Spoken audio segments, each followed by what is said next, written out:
From Lord of the Flies, Chapter 9, A View to a Death. Over the island, the build-up of clouds continued. A steady current of heated air rose all day from the mountain and was thrust to it 10,000 feet. Revolving masses of gas piled up the static until the air was ready to explode. By early evening, the sun had gone, and a brassy glare had taken the place of clear daylight. Even the air that pushed in from the sea was hot and held no refreshment. Colors drained from the water, and trees and the pink surfaces of rock and the white and brown clouds brooded. Nothing proposed but the flies, who blackened their lord and made the split guts look like a heap of glistening coal, even when the vessel broke in Simon's nose and the blood gushed. They left him alone, preferred the pig's high favor. With the running of the blood, Simon's fit passed into the weariness of sleep.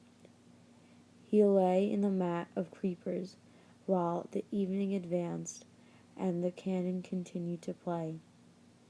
At last he woke and saw dimly the dark close by his cheek. Still he did not move, but lay there, his face sideways on the earth, his eyes looking dully before him. He turned over, drew his feet under him, and laid hold of the creepers to pull himself up. When the creepers shook, the flies exploded from the guts with a vicious note and clamped back again. Simon got to his feet. The light was unearthly. The Lord of the Flies hung on his stick like a black ball. Simon spoke aloud to the clearing. "What else is there to do?" Nothing replied. Simon turned away from the open space and crawled through the creepers till he was in the dusk of the forest. He walked drearily between the trunks, his face empty of expression, and the blood was dry round his mouth and chin. Only sometimes, as he lifted the ropes of creeper aside and chose his direction from the trend of land, he mouthed words that did not reach the air.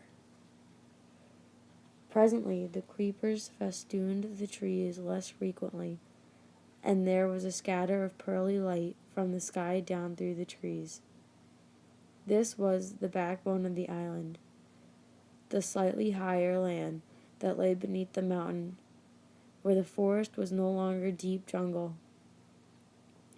Here there were wide spaces, interspersed with thickets and huge trees, and the trend of the ground led him up as the forest opened. He pushed on, staggering sometimes with his weariness, but never stopping. The usual brightness was gone from his eyes, and he walked with a sort of glum determination like an old man. A buffet of wind made him stagger, and he saw that he was out in the open on a rock, under a brassy sky. He found his legs were weak, and his tongue gave him pain all the time. When the wind reached the mountain top, he could see something happen. A flicker of blue stiff against a brown clouds. He pushed himself towards the wind again, stronger now. Cuffing the forest heads, they ducked down and roared. Simon saw a humped thing suddenly sit up on a rock and look down at him. He hid his face and toiled on. The flies found a figure too. The lifelike movement would scare them off for a moment, so that they made a dark cloud round the head. Then, as the blue material of the parachute collapsed, the corpulent figure would bow forward, sighing, and the flies settled once more.